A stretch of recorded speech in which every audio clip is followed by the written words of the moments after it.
Hey guys, this is Doug with fellowshipofthemartyrs.com. Making a real important video now. This is something that internally we've been knowing and talking about for a while now, but for whatever reason haven't got around to sharing it with everybody else. But I want to, I think this is real important.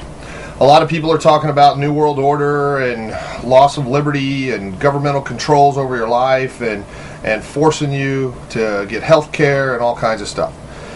But I think we're overlooking some of the ways that the government has been massively intruding into your home and family, and you've been voluntarily allowing them for decades. Okay? So, we're going to talk specifically about the marriage license. What it is, why you get one, and why I'm absolutely flat out dead opposed to them. First of all, I'm gonna read little pieces from like 4 different articles here that I've got on the website. I'll have the links over on the thing here, where you can link to these and read them and do your own research and see. Some people don't have the attention span to follow through the whole video.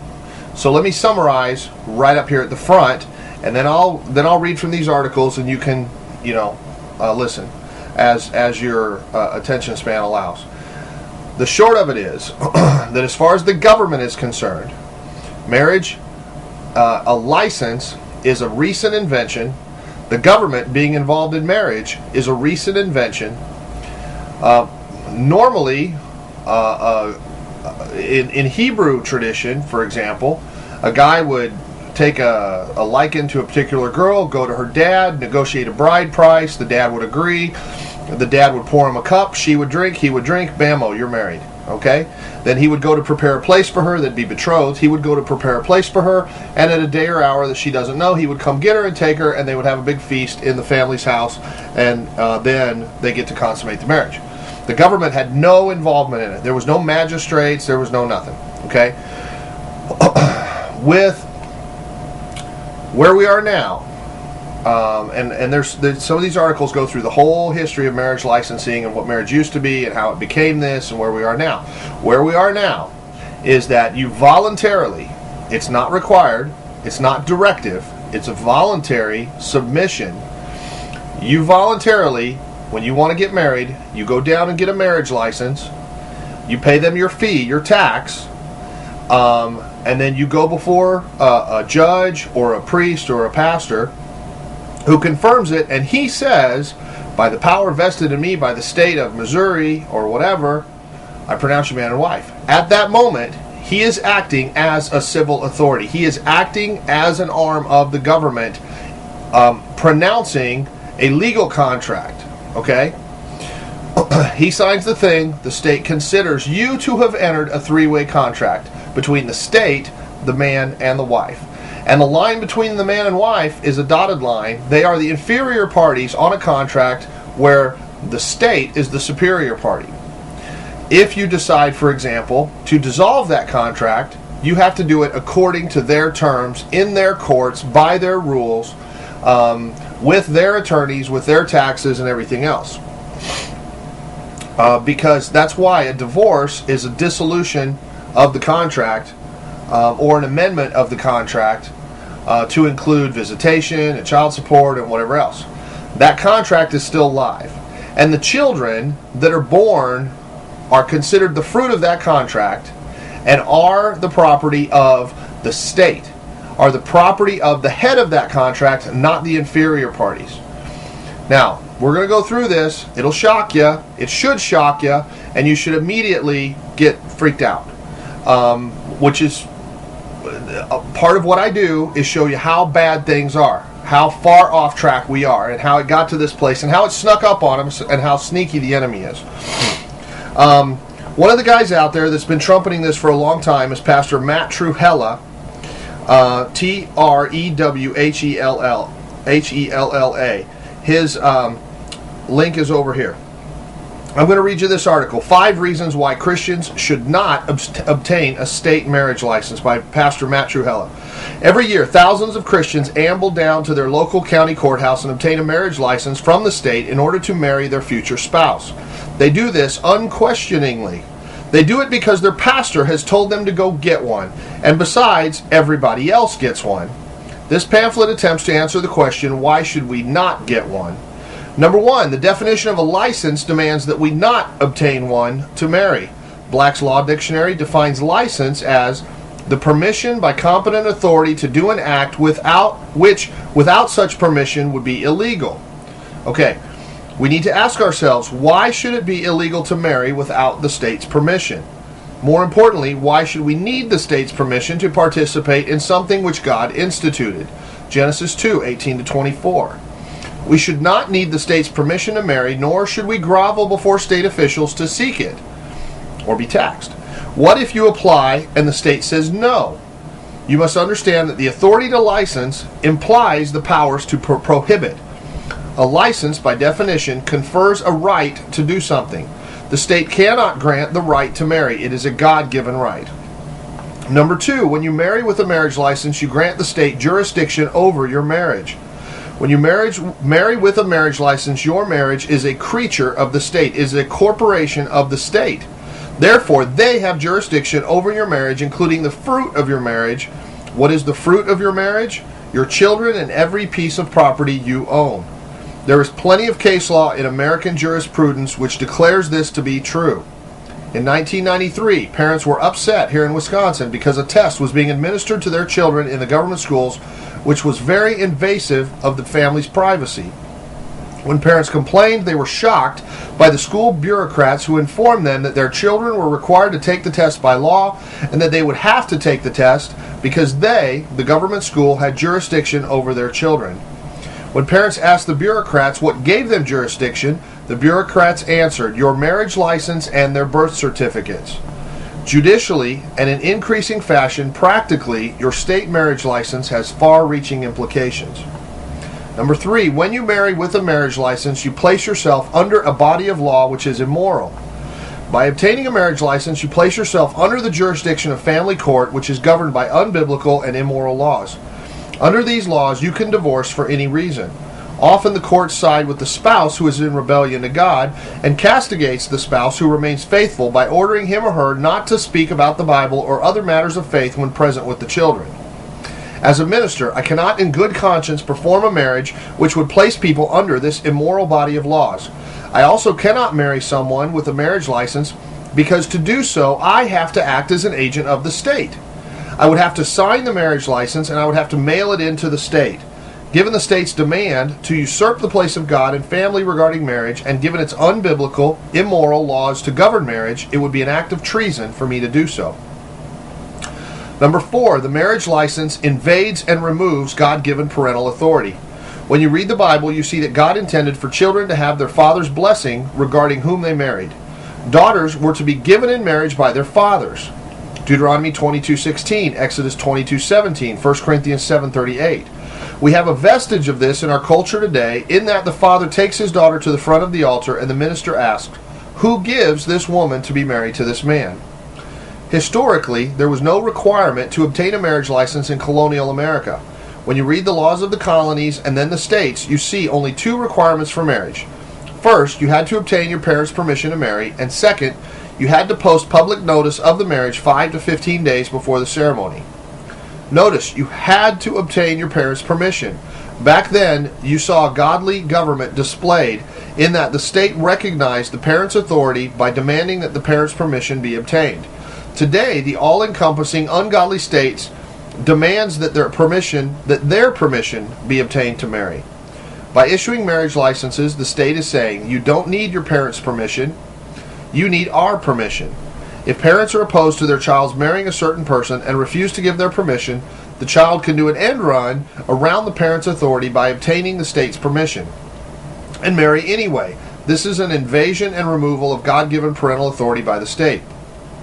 Number 5, when you marry with a marriage license, you are like a polygamist.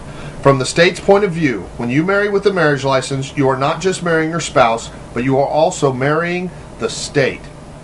The most blatant declaration of this fact that I have ever found is a brochure entitled, "With This Ring I Thee Wed." It is found in county courthouses across Ohio where people go to obtain their marriage licenses. It is published by the Ohio State Bar Association. The opening paragraph under the subtitle Marriage Vows states, "Actually, when you repeat your marriage vows, you enter into a legal contract. There are 3 parties to that contract.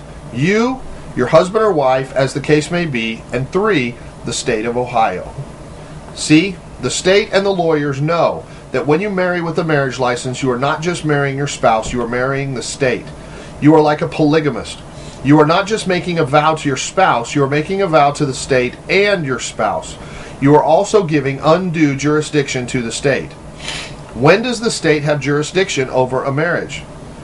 God intended the state to have jurisdiction over a marriage for 2 reasons. In the case of divorce, and number 2, when crimes are committed, i.e. adultery, bigamy, etc., etc.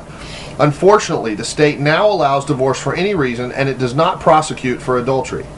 In either case, divorce or crime, a marriage license is not necessary for the courts to determine whether a marriage existed or not. What is needed are witnesses. This is why you have a best man and a maid of honor. They should sign the marriage certificate in your family Bible, and the wedding day guest book should be kept. Marriage was instituted by God, therefore it is a God-given right. According to Scripture, it is to be governed by the family, and the state only has jurisdiction in the cases of divorce or crime. The history of marriage licenses in America. George Washington was married without a marriage license. So how do we come to this place in America where marriage licenses are issued?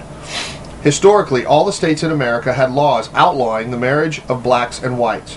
In the mid-1800s, certain states began allowing interracial marriages or miscegenation as long as those marrying received a license from the state. In other words, they had to receive permission to do an act which without such permission would have been illegal. Black's Law Dictionary points to this historical fact when it defines marriage license as a license or permission granted by public authority to persons who intend to intermarry. Intermarry is defined in Black's Law Dictionary as miscegenation, mixed or interracial marriages. Give the state an inch and they will take 100 miles. Or as one elderly woman once said to me, 10,000 miles. Not long after these licenses were issued, some states began requiring all people who marry to obtain a marriage license. In 1923, the federal government established the Uniform Marriage and Marriage License Act. They later established the Uniform Marriage and Divorce Act. By 1929, every state in the Union had adopted marriage license laws. What should we do? Christian couples should not be marrying with state marriage licenses, nor should ministers be marrying people with state marriage licenses. Some have said to me, if someone is married without a marriage license, then they aren't really married. Given the fact that states may soon legalize same-sex marriages, we need to ask ourselves, if a man and a man marry with a state marriage license, and a man and a woman marry without a state marriage license, who's really married? Is it the 2 men with a marriage license or the man and woman without a marriage license? In reality, this contention that people are not really married unless they obtain a marriage license simply reveals how statist we are in our thinking. We need to think biblically. As for homosexuals marrying, outlaw sodomy as God's law demands, and there will be no threat of sodomites marrying.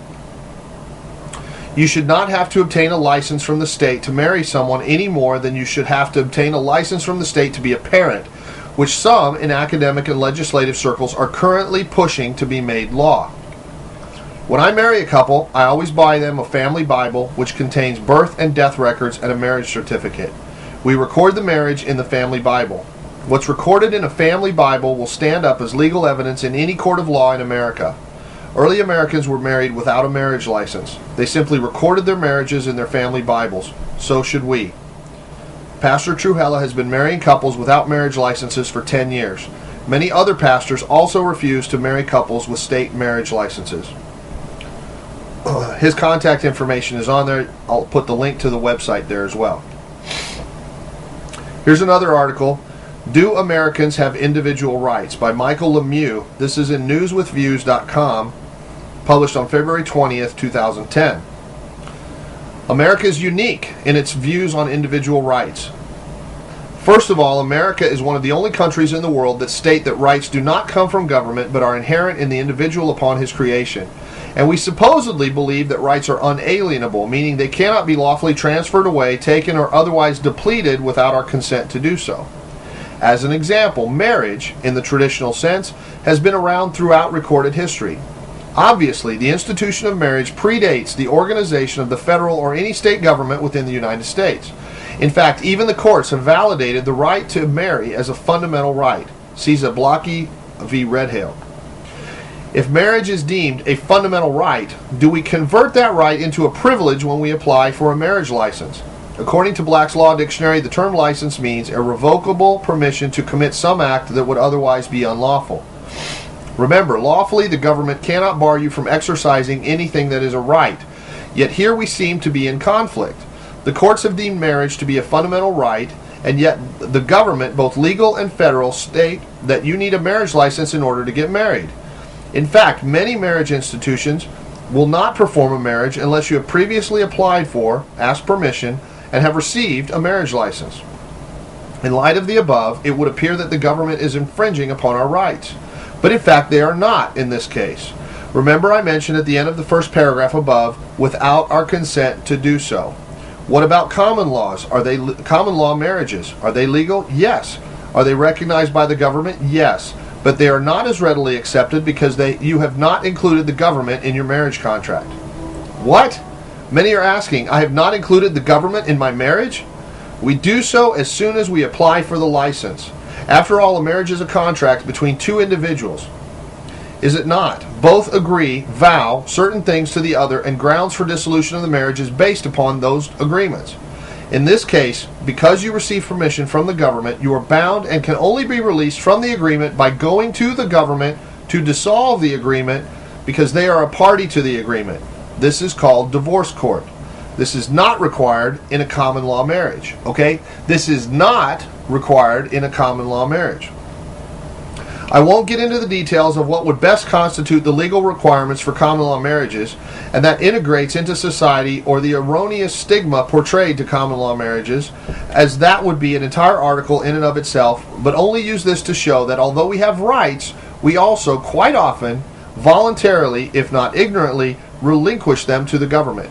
Primarily, all that is required is to exchange vows, make an agreement, orally or in writing, and preferably witnessed by 3 others, to attest the event, and then to consummate the marriage by living as a married couple. This was an easy example of where Americans have rights and unwittingly or voluntarily relinquishing those rights to receive a perceived benefit. I say perceived benefit because the same benefits are afforded them even without a marriage license. Now, using the previous right as our basis, let's examine rights in general. And he goes on to other articles. Another article that I want to quote from is an article called The Marriage License by Dr. Benjamin E. Townsend that goes through the history of the marriage licenses, the history of those groups that revolted against marriage licenses all along. Is very insightful. At the end of the article, he says what to do. Now that we've summarized the problem, what do we do? To end the problems caused by a license is no easy matter. However, the laws of each state already provide for marriages without a state license for Quakers, Friends, German Baptists, Indians, and many others. Catholic marriages performed in other countries are recognized by every state, in spite of the lack of a license. Other religious ceremonies performed in every country around the world by every form of religion imaginable is accepted as valid. Now, this article particularly, I know this is getting long. I appreciate you can go look at them yourself, but some people don't want to read, so I'm just going to read it for you. This is from the March 2004 Idaho Observer. To whom are you married by contract? An enlightening conversation with the Marriage License Bureau by Virgil Cooper. About 15 years ago, my former wife of 26 and a half years filed for divorce. We had 7 children, 5 daughters and 2 sons. Our youngest at the time, our second son, was 5 years old. At the time, I prepared a counterclaim to the petition for dissolution her attorney filed in Domestic Relations Court. I met one afternoon with the head of the Maricopa County Superior Court, Marriage License Bureau in downtown Phoenix. The Marriage License Bureau was headed by a young woman of about age 25. I asked her to explain to me the general and statutory implications of the marriage license. She was very cooperative and called in an assistant, a tall black man, who at the time was working on an operations manual for internal department use. She deferred for most technical explanations to her assistant. He walked through the technicalities of the marriage license as it operates in Arizona. He mentioned that marriage licensing is pretty much the same in the other states, but there are differences. One significant difference he mentioned was that Arizona is one of 8 western states that are community property states. The other states are common law states, including Utah, with the exception of Louisiana, which is a Napoleonic code state.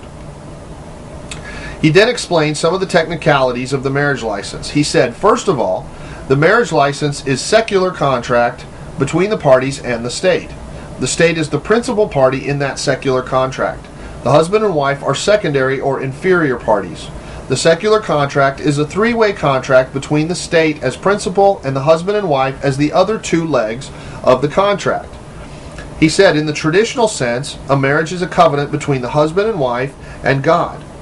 But in the secular contract with the state, reference to God is a dotted line and not officially considered included in the secular contract at all. He said, if the husband and wife wish to include God as a party in their marriage, that is a dotted line that they will have to add in their own minds. The state's marriage license is strictly secular, he said. He said further that what he meant by the relationship to God being a dotted line meant that the state regards any mention of God as irrelevant, even meaningless. In his description of the marriage license contract, he related one other dotted line. He said, in the traditional religious context, marriage was a covenant between the husband and wife and God, with husband and wife joined as one. This is not the case in the secular realm of the state's marriage license contract. The state is the principal or dominant party. The husband and wife are merely contractually joined as business partners, not in any religious union. They may even be considered, he said, connected to each other by another dotted line. The picture he was trying to paint was that of a triangle with the state at the top and a solid line extending from the apex, the state, down the left side to the husband, and a separate solid line extending down the right side to the wife. A dotted line merely showing that they consider themselves to have entered into a religious union of some sort that is irrelevant to the state. He further mentioned that this religious overtone is recognized by the state by requiring that the marriage must be solemnized either by a state official or by a minister of religion that has been deputized by the state to perform the marriage ceremony and make a return of the signed and executed marriage license to the state. Again, he emphasized that marriage is a strictly secular relationship so far as the state is concerned, and because it is looked upon as a privileged business enterprise. Various tax advantages and other political privileges have become attached to the marriage license contract that have nothing at all to do with marriage as a religious covenant or bond between God and a man and a woman. By way of reference, if you would like to read a legal treatise on marriage, one of the best is Principles of Community Property by William Defuniak. D-E-F-U-N-I-A-K. At the outset, he explains that community property law descends from Roman civil law through the Spanish codes in 600 AD, written by the Spanish jurisconsults. In the civil law, the marriage is considered to be a for-profit venture or profit-making venture, even though it may never actually produce a profit in operation. And as the wife goes out to the local market to purchase foodstuffs and other supplies for the marriage household, she is replenishing the stocks of the business. To restate, in the civil law, the marriage is considered to be a business venture, that is, a for-profit business venture. Now let me leave the article here for just a second and say, the government considers the marriage license basically like you starting a corporation, a business venture, contractually under the state. If that's the case, then how come the IRS doesn't consider all of the supplies and maintenance, the house, the everything, as related costs to your business venture? You should be able to deduct everything related to your marriage as part of this business venture that the government just licensed. I don't know if anybody's thought of that. I haven't researched it. But if the government says that you and your wife are a corporation, a for-profit, and the costs of operating the corporation should all be deductible. But talk to somebody official. Moreover, as children come into the marriage household, the business venture is considered to have borne fruit. Now back to the explanation by the Maricopa County Superior Court, Marriage Bureau's administrative assistant. He went on to explain that every contract must have consideration. The state offers consideration in the form of the actual license itself. This is what they put into the contract. This is what they contribute to the new corporation. The piece of paper, the certificate of marriage. The other part of consideration by the state is the privilege to be regulated by statute.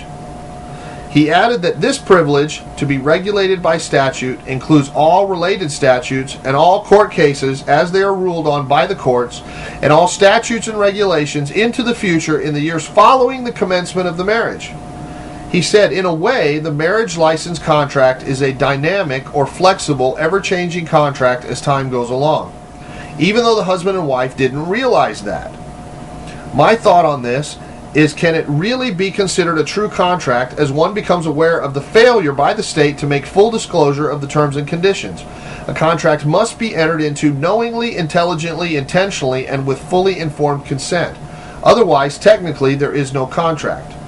Another way to look at the marriage license contract with the state is as a contract of adhesion, a contract between two disparate, unequal parties, again, a flawed contract. Such a contract with the state is said to be a specific performance contract as to the privileges, duties, and responsibilities that attach. Consideration on the part of the husband and wife is the actual fee paid and the implied agreement to be subject to the state statutes, rules, and regulations, and all court cases ruled on related to marriage law, family law, children, and property. He emphasized that this contractual consideration by the bride and groom places them in a definite and defined by law position inferior and subject to the state. He commented that very few people realize this. He also said that it is very important to understand that children born to the marriage are considered by law as the contract-bearing fruit, meaning the children primarily belong to the state, even though the law never comes out and says so in so many words. In this regard, children born to the contract regarded as the contract-bearing fruit, he said it is vitally important for parents to understand two doctrines that have become established in the United States during the 1930s. The first is the doctrine of parens patriae. The second is the doctrine of in loco parentis. Parens patriae means literally the parent of the country, or to state it more bluntly, the state is the undisclosed true parent. Along this line, a 1930s Arizona Supreme Court case states that parents have no property right in their children and have custody of their children during good behavior at the sufferance of the state. This means that parents may raise their children and maintain custody of their children as long as they don't offend the state. But if they in some manner displease the state can step in at any time and exercise its superior status and take custody and control of its children. The parents are only conditional caretakers. He also added a few more technical details. The marriage license is an ongoing contractual relationship with the state. Technically, the marriage license is a business license allowing the husband and wife, in the name of the marriage, to enter into contracts with third parties and contract mortgages and debts. They can get car loans, home mortgages, and installment debts in the name of the marriage because it is not only a secular enterprise, but is looked upon by the state as a privileged business enterprise as well as a for-profit business enterprise. The marriage contract acquires property throughout its existence and over time, it is hoped, increases in value. Also, the marriage contract bears fruit by adding children. If sometime later the marriage fails and a divorce results, the contract continues in existence. The divorce is merely a contractual dissolution or amendment of the terms and conditions of the original contract. Jurisdiction of the state over the marriage, over the husband and wife, now separated, continues over all aspects of the marriage, over marital property, and over children brought into the marriage. That is why family law and the domestic relations court calls divorce a dissolution of the marriage, because the contract continues in operation, so the dotted line is dissolved, but the contract continues in operation, but in amended and modified form. He also pointed out that the marriage license contract is one of the strongest, most binding contractual relationships the state has on people. At the end of our hour-long meeting, I somewhat humorously asked if other people had come in and asked the questions I was asking. The assistant replied that in the several years he had worked there, he was not aware of anyone else asking these questions. He added that he was very glad to see someone interested in the legal implications of the marriage license and the contractual relationship it creates with the state. His boss, the young woman marriage bureau department head, stated, "You have to understand that people who come in here to get a marriage license are in heat. The last thing they want to know is technical, legal, and statutory implications of the marriage license." Laughter. I hope this is helpful information to anyone interested in getting more familiar with the contractual implications of the marriage license. The marriage license as we know it didn't come into existence until after the Civil War and didn't become standard practice in all the states until after 1900, becoming firmly established by 1920. In effect, the states or governments appropriated or usurped control of marriages in secular form and in the process declared common law as applicable to marriage abrogated. Pastor Matt Trewhella has been marrying couples without marriage licenses for 10 years. Many other pastors also refuse to marry couples with state marriage licenses.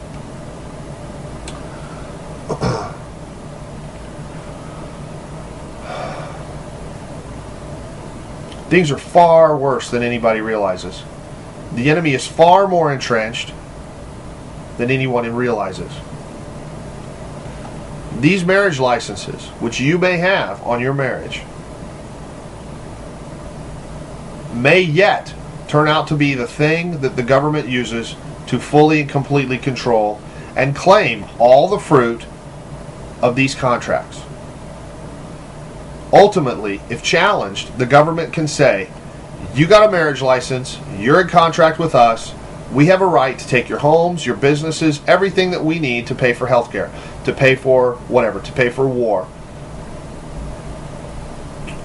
Because you voluntarily became a subject of the state in this contract. I would urge you, if you're considering marriage, to find someone, some pastor somewhere, that wants nothing to do with this. It is not required for the state to acknowledge your marriage. Does not require a license at all. And should something happen, and should you guys need to part ways, you're not subject to their processes and procedures for the dissolution of the marriage under state terms, because the state's not involved. I'm not encouraging people to get into quickie relationships that they can get out of easily. I am telling people that if you are told by God, if you are led by God to marry this person, you do not need to have the state involved. Historically, it's not been the case. It's not required even by the state now. And if you do get the state involved, you become subject, and contractually you become parties to them, and whatever fruit from that relationship belongs to them, to the state.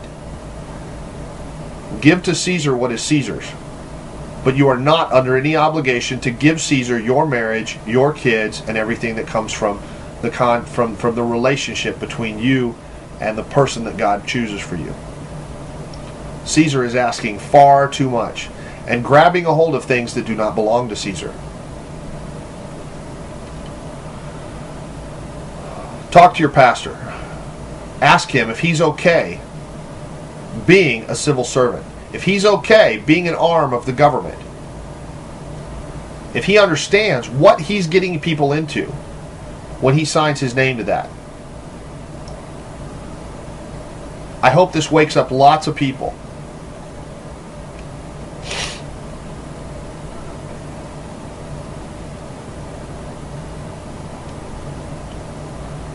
Thanks for listening.